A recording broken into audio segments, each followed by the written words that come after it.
Hey, everybody, welcome back to the podcast. You're listening to the longest running superhero role playing game on Earth. I'm your host, the Game Master, and today we're talking about Spider Man versus the Green Goblin. But before we get into that, smash that like button, make sure you're subscribed, ring the bell for notifications, and be sure to leave us a comment. We've got a great community here, and it's all thanks to you guys. Thank you so much for being here. With all that said, let's dive in. The prologue to this one takes place in 1965 in New York City when the Green Goblin approaches a mafia leader named Lucky Lobo. Lobo tells the Goblin that he must be insane for barging in here trying to take control of his organization. But the Green Goblin insists that they'd all profit if he took over every organization in New York City. Lucky Lobo is furious and tells his boys to deal with this nut, so one of them pulls a gun. The Green Goblin is way faster, though, jumps on his goblin glider, hovers, and fires an energy blast, crippling the man's hand. The Green Goblin then tosses a pumpkin bomb at the mobsters and flies out the window as sparks akin to fireworks go off inside, burning the men for disobeying him. Which brings us to the main plot, which takes place the next morning at the home of Peter Parker and his elderly Aunt May. As she cooks breakfast, Peter grabs a shower and moves slower than usual from the previous night's beating. After breakfast, he swings by the Daily Bugle to flirt with Betty Brant, but she tells him she doesn't have time for him because everyone's scrambling to get out a new story in time for the evening edition. Apparently, the Green Goblin has been attacking mobsters, so everyone's wondering if he's turned over a new leaf and actually wants to become a hero.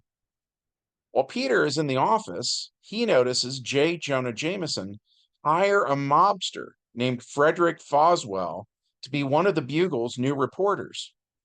Parker asks Jameson how it happens he'd hire someone who just got out of prison, and Jameson says it makes him look like he believes in forgiveness, and that's great PR, which annoys Peter, who inwardly thinks of Jameson as a phony.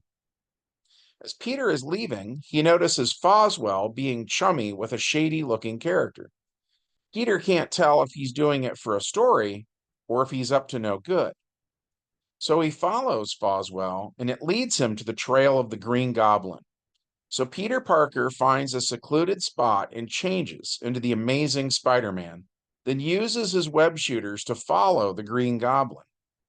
As he does, the Goblin notices, and he flies to where the mobsters are and busts through their window. The Green Goblin flies through the building at breakneck speed and then bursts out another window.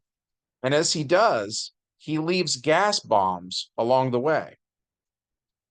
Spider-Man web slings into the smoky building to see if it's just smoke bombs or if the Green Goblin actually started a fire. Spidey also wants to see if the Goblin hurt anyone who might need saved. But it's Spider-Man who's in danger as mobsters emerge from the smoke and start shooting at Spider-Man. And what follows is this sort of John Wick scenario as Spider-Man jumps up through the foam ceiling tiles and into the crawl space above the mobsters. As they shoot at the ceiling, their bullet holes illuminate the crawl space. Spider-Man makes his way from one side of the room to the other, but a wrong step brings him crashing down through the tiles where the mobsters open fire at him. So Spidey jumps and shoulders down a door into the stairwell where he shoots a web line up to the ceiling and zips up. Mobsters flood into the stairwell shooting at him, so Spider-Man flips over the railing, putting a layer of floor between him and them. Most of them miss, but one gets in a lucky shot. So now Peter has a gunshot wound that's bleeding. So he shoots some webbing into the hole to plug it, which stings like crazy. He fails a will save and yells, which the mobsters hear and are encouraged by. They run up the stairs to finish him off, and now, because he's in pain, Everything Peter tries to do is at a penalty, but nonetheless, he starts spraying webbing through the stairwell and takes a door to the next floor up. So the mobsters run back the way they came and take the elevator up. Spider-Man limps through the abandoned office, hears the elevator ding, then gets shot at some more, so he flips a desk and takes cover, and the thugs all take their shot. On Spider-Man's turn, he throws a desk at them, which freaks them out. They all have to roll to decide who wants to stay and fight a guy who can throw a heavy 1960s metal desk from one end of the room to the other. And several of them decide not to screw with him and they leave. Those that remain move forward, taking more shots, but failing, partially because Spider-Man has taken cover, partially because he has superhuman dexterity and is incredibly hard to hit. Peter webs the floor, which a guy walks through, and it causes him to lose his shoe. He stops for fear of taking another step and getting glued to the floor, which Peter takes advantage of by clubbing him with a floor lamp, sending him flying. More thugs shoot, and Peter leaps up onto the ceiling, rolls away from the shots, then swings down, bringing both feet into one guy's chest, sending him flying. That thug is knocked out before he even hits the wall. The other thug shoots, and Spider-Man dodges, then takes his pistol and whips him upside the head with it, knocking him out. Once all the thugs are beaten, Spidey finds that hole that the Goblin flew out of, and the Green Goblin is just hanging out on the next roof over, enjoying the show.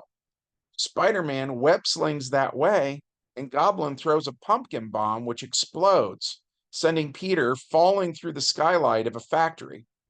Spider-Man goes to shoot a web to save himself, but runs out of web fluid, which sucks because the chemicals he has to buy to make the stuff aren't cheap, and he's low on cash. Anyways, so Spider-Man manages to make a dexterity saving throw, and he reaches out and grabs some industrial equipment, which slows his fall. He kind of jumps from thing to thing until he safely reaches the floor, at which time the Green Goblin does a strafing run, flying by on the Goblin glider, tossing pumpkin bombs left and right. Peter's dexterity makes him hard to hit, but a pumpkin bomb makes up for it by dealing damage in an entire area. So again, Peter loses some hit points.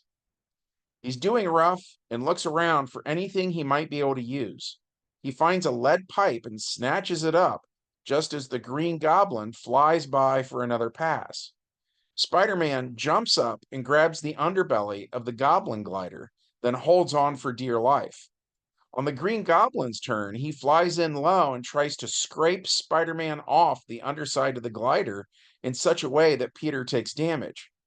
But Spider-Man's dexterity means he contorts his body out of the way, and it's the glider's metal underbelly that does the scraping. Spidey then throws the lead pipe into the air intake and jumps off. The glider is sabotaged and smokes uncontrollably as one of the engines is destroyed. Green Goblin careens out of control through a window, and Spider-Man tries to shoot webs to get up there and follow, forgetting that he's out of web fluid. Green Goblin gets away, and Spider-Man is forced to walk outside. People see him and are weirded out. They aren't used to seeing Spider-Man just walk down the sidewalk. Some people love him, others hate him. Peter tries to take it all in stride, though. When he hears some police sirens, he runs into an alley and crawls up a wall to a rooftop, then jumps from roof to roof trying to get closer to home. Which brings us to the epilogue. Nobody knows that Peter Parker is Spider-Man, but nobody knows that Norman Osborn is the Green Goblin either. At Osborn's home that night, he argues with his Green Goblin personality in the mirror. The Goblin yells at Osborn about running this town. Norman says it'll never work, and sooner or later someone will stop them, whether it's the cops or Spider-Man. The Goblin says that's exactly why they need to kill Spider-Man. Meanwhile, across town, Peter Parker gets home after dark and finds a cold meal waiting for him that his Aunt May prepared for them hours earlier. Peter sighs and eats his cold mashed potatoes. And in another part of New York, the mobsters go to Wilson Fisk aka the Kingpin, and tell him that the Green Goblin has been muscling in on their turf. They also say that they think Spider-Man is working with the Green Goblin because they both attacked the building today. Kingpin is furious and starts formulating a plan to kill Spider-Man once and for all. And that was it for that game session. We had fun playing this one. We hope that you enjoyed hearing about it. If so, as always, smash that like button. Make sure you're subscribed, ring the bell for notifications, and as always, leave us a comment. It helps us out with the YouTube algorithm, but also we just like hearing from you guys.